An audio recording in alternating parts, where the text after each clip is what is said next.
Right. Yeah, checkered shirt. It's not as jazzy as what I did last week, but obviously I used full shirts that time. But globe trotting. Very, some good questions here, I do have to admit. Which Grand Prix weekend do I look forward to most? I would, in all honesty, I do look forward to Silverstone, but the one that really strikes out is Monaco. It encompasses everything Formula One. You've got the glitz, the glamour, the fashion labels. I've got a friend actually who works over for Sunseeker Boats, and he was over there at Monaco last year, and he said, if you have the opportunity to come to Monaco, don't pass it up because it's a once in a lifetime opportunity. And plus also it's where F1 is always welcome. There's been a Grand Prix there for over multiple decades, and it just fits in so well with the exclusivity of the Principality. Obviously, there are fans that will travel to Monaco and will sit and camp on the hillsides, as I've heard in various stories. But yeah, it's just one of those races that just encompasses everything about Formula One. I mean, who can forget last season with Jensen, Fernando and Sebastian all battling it out until we had that multiple pile-up just off the swimming pool chicane, which was a fantastic race, and I thought, Jensen might do it. There was me and my little niece cheering him on, and unfortunately we had the multiple car smash-up, including Advishwari, Petrov and a few others. So it was exciting racing.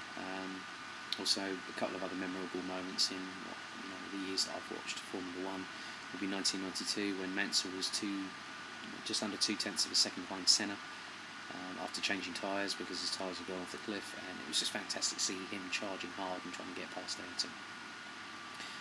And then who can forget also, we're talking late 80s now, was when Ayrton was in his first season with McLaren, with Prost as his teammate, and had the lead, had multiple seconds, had the lead in hand, by nearly a lap. He nearly lapped the whole field, and obviously McLaren said, well, don't throw it away, slow down, and he hits the barrier just before the tunnel.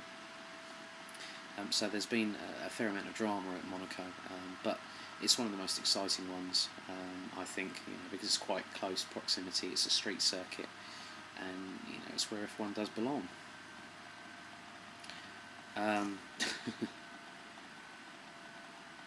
If I could go to any Grand Prix,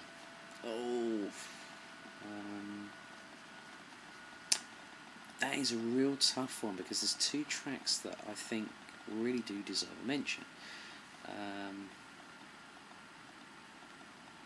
First, I'd have to say Spa would definitely be one of them.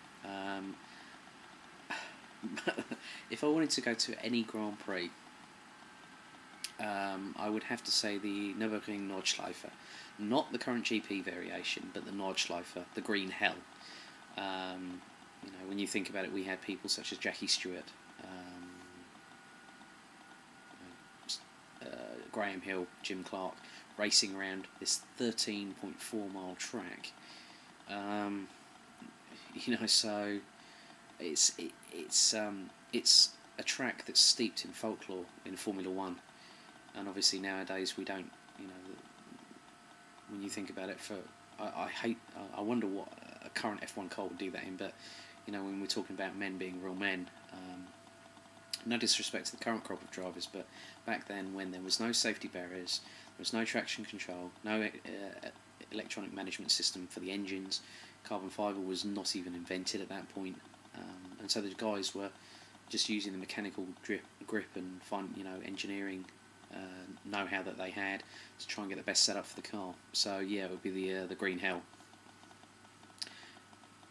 My favourite corner in all of the circuits, Eau Rouge, without a doubt. I mean, who can forget that ballsy move by Mark Webber on Fernando Alonso? When they'd gone, when they'd come past the hairpin corner at the beginning of the lap, and then obviously go down the hill, full pelt, 7th gear, 185, 190 miles an hour, and Mark just pulls out that brilliant move on Fernando. That was just breathtaking. I mean, no one expected it, and it just showed how dominant Red Bull were last season. So yeah, that would be my favourite corner because it just encompasses speed, commitment, technical awareness, obviously, from the the ability of the driver, the ability of the car as well, and obviously Mark knew that the car was underneath him and he could do the move. So fair props to him, and just a fantastic corner, because then it goes up onto the main straight, and so the cars are doing sort of 205, 210 miles an hour at full speed, 7th gear, hitting the rev limiter depending on the setups.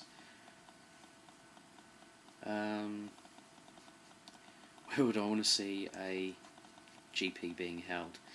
That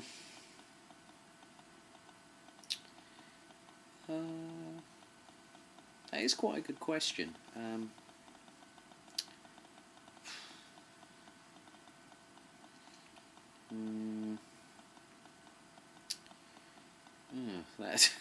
That stumped me. I'm speechless, to be honest.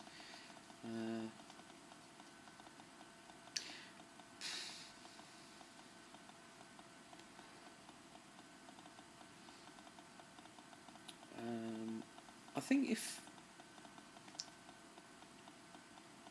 think if we went back to, say, the earlier parts of Formula One, pre-1990s, I'd probably say South Africa, Kyalami, which was a fantastic circuit. And I think the last time it was raced there was about 92, 93. Obviously, 92 when Mansell won the title. So Kyalami will be one. But I can't really think of any others, apart from Mexico maybe, because there used to be a Grand Prix held in Mexico, and maybe see, I think that'd be a nice one to be held, because obviously, we do have Brazil, obviously now with North America and Canada having 2 races this season. Obviously there's one in Brazil, but Mexico was on the calendar for a number of years, so Mexico and Kyalami, I would say, and so that's really about it. And I'll try and find a jazzier shirt for next week, but hey, at least in some respects I'm trying. But there we go, that's my submission for this week, and enjoy.